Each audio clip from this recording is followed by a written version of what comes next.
right. I knew it.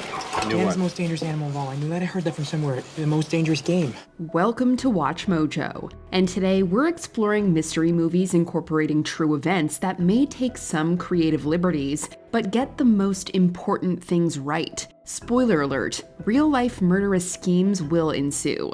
And were you ever considered a suspect? No. Number 10, Changeling. Imagine your son goes missing, and when he returns to you, safe and sound, it is not your son, but an imposter. It's not my son. What? What are you saying? It's not my son. So you're mistaken.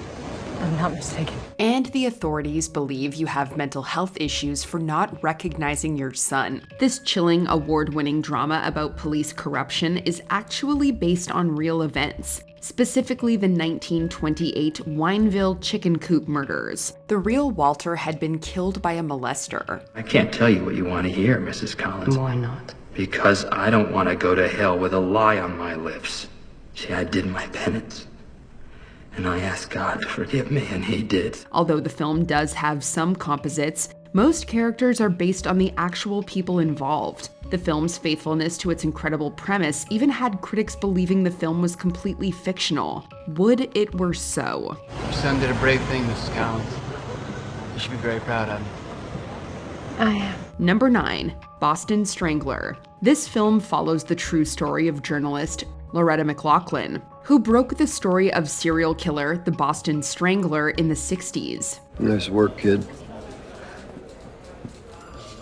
Loretta and her fellow reporter are faced with resistance and period-typical sexism in pursuing the investigation. The film uses composites and is inaccurate in minor respects. What the hell did we get wrong? Homicide has been working round the clock on this, and we've got nothing to connect the murders. Authors also debate whether DeSalvo was the only serial killer or whether there were multiple ones. However, the film is overall faithful to the real case and events. Some of Loretta's actual writings even make it into the film as voiceover. The Boston Police Department is conducting the largest manhunt in the city's history, and yet no trace, no trail, no trip-up has been detected.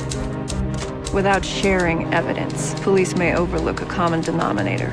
Now, that's attention to detail.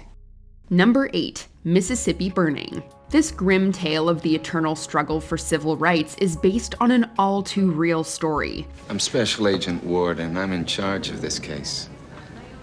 What do you think? It might be a little more serious than missing persons.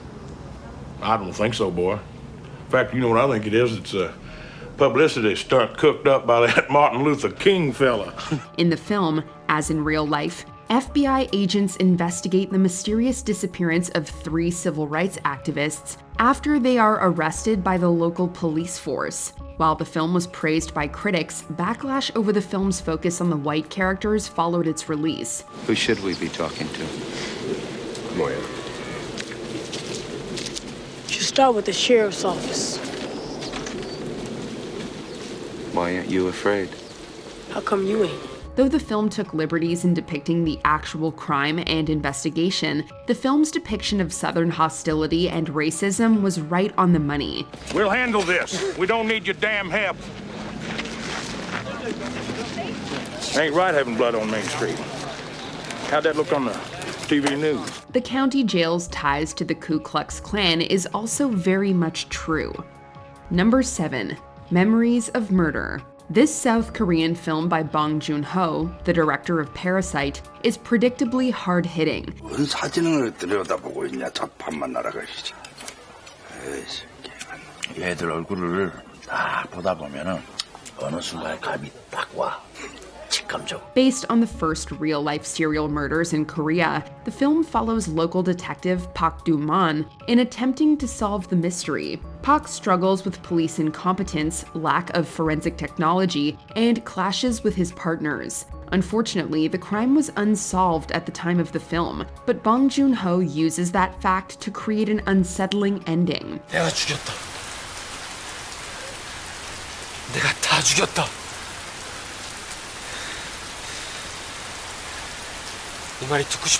Although the film compressed the timeline, it also included details directly from the murder case and included the actual case's non-resolution. The film's focus on procedural inefficiency and incompetence is also true to real life.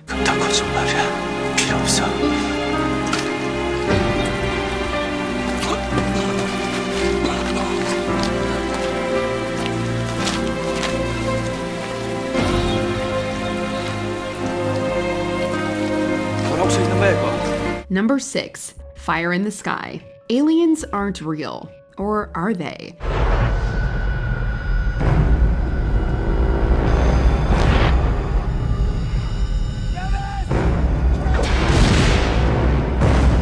Whichever side of the fence you land on, this film's depiction of Travis Walton's real-life account of extraterrestrial abduction is faithful to events. Give or take the alien abduction. For one thing, there was an actual media circus around his disappearance, as well as Walton's family's reactions. I miss Travis.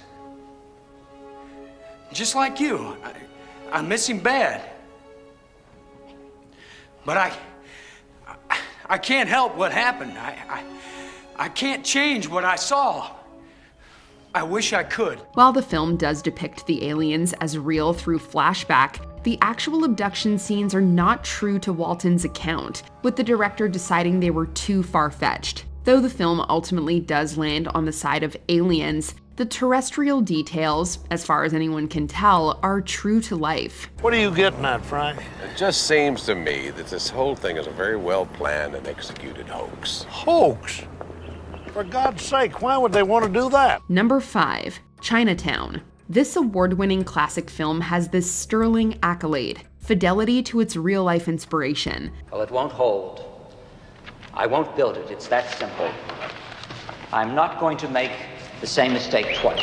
Sure, it takes some liberties along the way, but this taut thriller about false identities, infidelity, and water rights and wars is firmly rooted in actual events. In real life, a businessman did steal water from a small town to the benefit of the city of LA. Don't want Malva Hill. I want the big boys that are making the payoffs. The conspiracy was vast, including famous and influential figures like William Mulholland, and even more corrupt than even the film's depiction. This is definitely a case of real life being far stranger than fiction. Forget it, Jake. It's Chinatown. Number 4. The Good Nurse. A heroic nurse learns that her coworker is a serial killer. I want to introduce you to Charlie. He's going to be your nurse this evening, but you know, I'm around if you need me. Sounds crazy, right? Actually, the film is based on real-life events, and faithful except for minor details. Amy Lochran befriends fellow nurse Charles Cullen, who helps hide her heart condition from the rest of the hospital. However, her feelings about him change as she starts to suspect Cullen's involvement in a series of mysterious hospital deaths. Why did they think it was Charlie?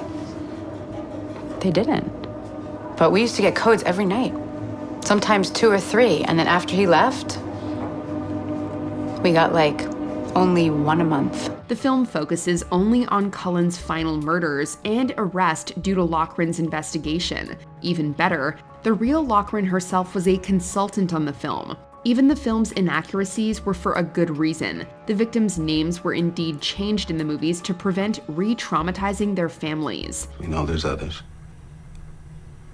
I just want to talk about it with you, Charlie.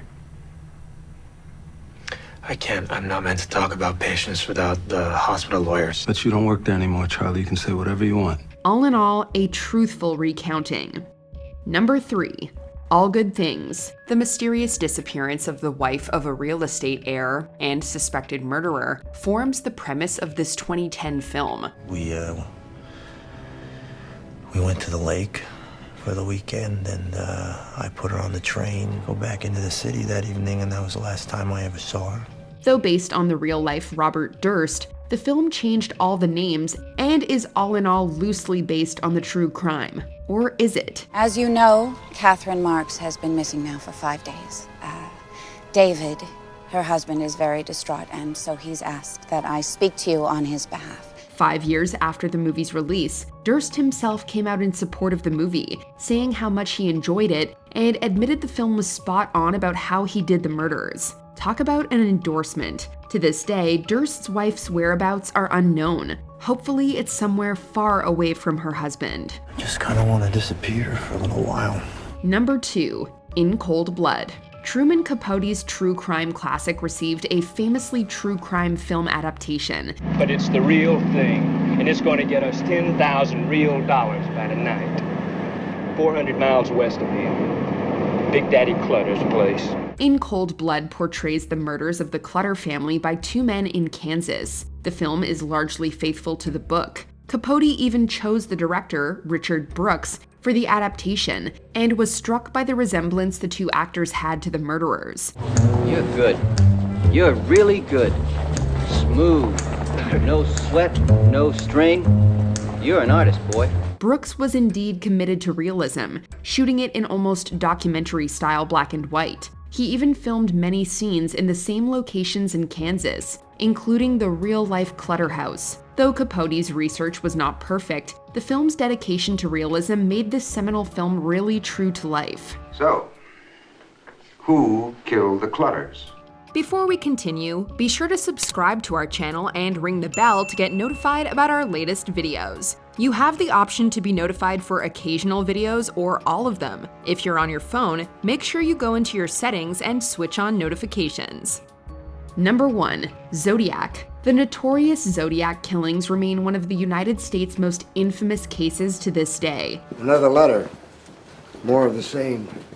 Details about the murders. Though the crime may never be solved, David Fincher's film is meticulous in its fidelity to the real-life case. The movie includes many true details, such as the police almost catching the Zodiac killer, but mistaking him for a civilian, and the Zodiac killer threatening to blow up students. We don't want to start a citywide panic, so I'm asking all of you to please keep this confidential. Several of these incidents are based on cartoonist Robert Graysmith's own investigation of the case, which the film also portrays accurately. The film does fictionalize some elements, but with commitment to historical accuracy this faithful, it only serves to make the film all the more uncannily true. Can I give you a piece of advice?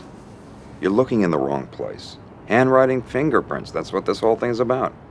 Stick to the evidence. Which other mystery film passed your own fact-checking with flying colors? Let us know in the comments below. For a moment there, Mr. Anderson, sounded like we were both on the same side.